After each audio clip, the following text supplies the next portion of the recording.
Welcome to mission Yogendra study. कक्षा 11वीं की पुस्तक है जिसमें संविधान के बारे में अपन जानने वाले हैं। तो अध्याय 1 संविधान क्यों और कैसे। तो इस अध्याय को बहुत ही ध्यानपूर्वक पढ़ेंगे और बहुत ही अच्छा समझ में आने वाला है। तो इस वीडियो को बहुत अच्छे से आपको देखना है। अध्याय 1 संविधान क्यों और कैसे। परिचय। यह पुस्तक संविधान की कार्यप्रणाली पर लिखी गई है। ये पुस्तक है जो तो संविधान की पूरी कार्यप्रणाली के बारे में लिखी गई है। तो आगे के अध्याय में आप संविधान की कार्यप्रणाली के विभिन्न पहलुओं के बारे में पढ़ेंगे। हमारे देश के सरकार की विभिन्न संस्थाओं और उनके आपसी संबंधों के बारे में आपको ज्ञान होगा ये पुस्तक पढ़ने के बाद। लेकिन इसके पहले कि आप चुनाव, सरकार, राष्ट्रपति, प्रधानमंत्री के बारे में पढ़ें, मतलब इस पुस्तक के पढ़ने के पहले ये वाले टॉपिक अपन को पहले पढ़ लेने चाहिए। तो ये समझना ज़रूरी है कि सरकार के पूरे ढांचे और सरकार की संस्थाओं को नियंत्रित करने वाले विभिन्न सिद्धांतों की उत्पत्ति भारत के संविधान से हुई है। इस अध्याय के अध्ययन से आपको निम्न बातों का ज्ञान होगा। संविधान किसे कहते हैं, संविधान समाज को क्या देता है, संविधान समाज में शक्ति का बंटवारा कैसे करता है और भारत का संविधान कैसा बनाया गया है, हमें संविधान की क्या आवश्यकता है। तो इस हेडलाइन के बारे में अपन जानते हैं। संविधान क्या है, इसके कार्य क्या हैं, समाज के लिए उसकी क्या भूमिका है, हमारे दैनिक जीवन में संविधान का क्या संबंध है। इन प्रश्नों के उत्तर उतने कठिन नहीं हैं जितना आप सोचते हैं। हाँ, ये तो हमारी कॉलोनी जैसा ही है। क्या आपके गांव या शहर या कॉलोनी में भी ऐसे ही समूह हैं। संविधान तालमेल बढ़ाता है और भरोसा दिलाता है। कल्पना करें कि आप एक बड़े समूह के सदस्य हैं। यह भी कल्पना करें कि उस समूह की कुछ विशेषताएं और मसलन उस समूह के सदस्य एक दूसरे से अनेक तरह से भिन्न हैं। उनकी अलग अलग धार्मिक निष्ठाएं हैं।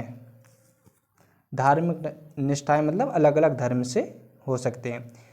उनमें कुछ हिंदू, कुछ मुसलमान, कुछ ईसाई और कुछ ऐसे भी हैं जो किसी धर्म को नहीं मानते। वे और आधारों पर भी भिन्न हैं। वे अलग अलग व्यवसाय करते हैं। उनकी भिन्न भिन्न योग्यताएं हैं, अलग अलग शौक़ हैं और सिनेमा से लेकर किताबों तक उनकी पसंद अलग अलग है। उनमें कुछ धनी तो कुछ गरीब हैं, कुछ लोग बूढ़े तो कुछ जवान हैं। कल्पना करें कि ऐसे समूह के सदस्यों में जीवन के विभिन्न पहलुओं को लेकर विवाद है, जैसे किसी व्यक्ति को कितनी संपत्ति रखने की इजाज़त होनी चाहिए, क्या सभी बच्चों को स्कूल भेजना अनिवार्य है या माता पिता को इसका निर्णय लेने देना चाहिए।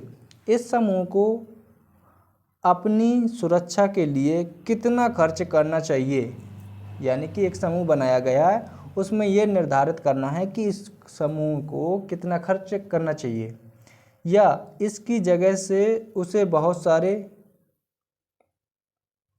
इस समूह को अपनी सुरक्षा के लिए कितना खर्च करना चाहिए या इसकी जगह उसे बहुत सारे पार्क बनवाना चाहिए। क्या इस समूह को अपने ही कुछ सदस्यों के विरुद्ध भेदभाव कर देना चाहिए। भिन्न भिन्न लोग इनमें से प्रत्येक प्रश्न का अलग अलग उत्तर देंगे, लेकिन अपनी भिन्नताओं के बावजूद भी इस समूह को एक साथ रहना है। सदस्य अनेक रूपों में एक दूसरे पर आश्रित हैं। उन्हें एक दूसरे के सहयोग की ज़रूरत होती है। इस समूह को शांतिपूर्वक एक साथ रहने के लिए क्या चाहिए। ये समूह तो बहुत कुछ हमारे गांव के लोगों जैसा है, लेकिन समूह के लोग एक साथ रह सकते हैं यदि वे कुछ बुनियादी नियमों के बारे में सहमत हो जाएं। यानी कि ऐसे कुछ नियम बनाएं जो सब पर लागू हों और सब कोई माने भी। इस समूह को ऐसे नियम क्यों चाहिए? कल्पना करें कि ऐसे बुनियादी नियमों के अभाव में क्या होगा। प्रत्येक सदस्य अपने को असुरक्षित महसूस करेगा क्योंकि उसे यह मालूम नहीं होगा कि समूह के सदस्य एक दूसरे के साथ कैसा बर्ताव करेंगे और किसका किस चीज़ पर अधिकार है। किसी भी समूह को सार्वजनिक रूप से मान्यता प्राप्त कुछ बुनियादी नियमों की आवश्यकता होती है जिसे समूह के सभी सदस्य जानते हैं ताकि आपस में एक न्यूनतम समन्वय बना रहे। लेकिन ये नियम केवल पता ही नहीं होने चाहिए वरन उन्हें लागू भी किया जाना चाहिए। यानी कि नियम तो बना लिए गए पर लेकिन उनका लागू होना भी ज़रूरी है। ऐसा नहीं कि नियम तो बन गए, माना तो माना, नहीं तो ठीक है कोई बात ही नहीं, चल रहा है ऐसा जो भी चल रहा है। तो ऐसा नहीं होना चाहिए था। नहीं, क्यों नियम बनाए गए हैं?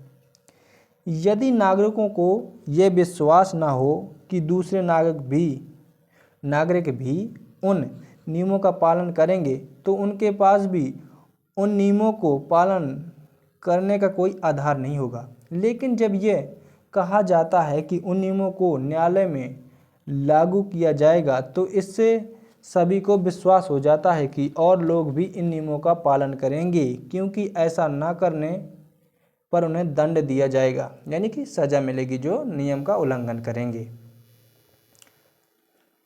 संविधान का पहला काम यह है कि वह बुनियादी नियमों का एक ऐसा समूह उपलब्ध कराए जिससे समाज के सदस्यों में एक न्यूनतम समन्वय और विश्वास बना रहे।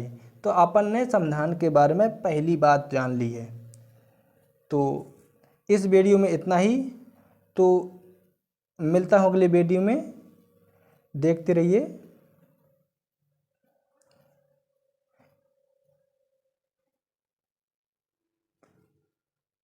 मिलता हूँ अगले वीडियो में। जय हिंद, जय भारत।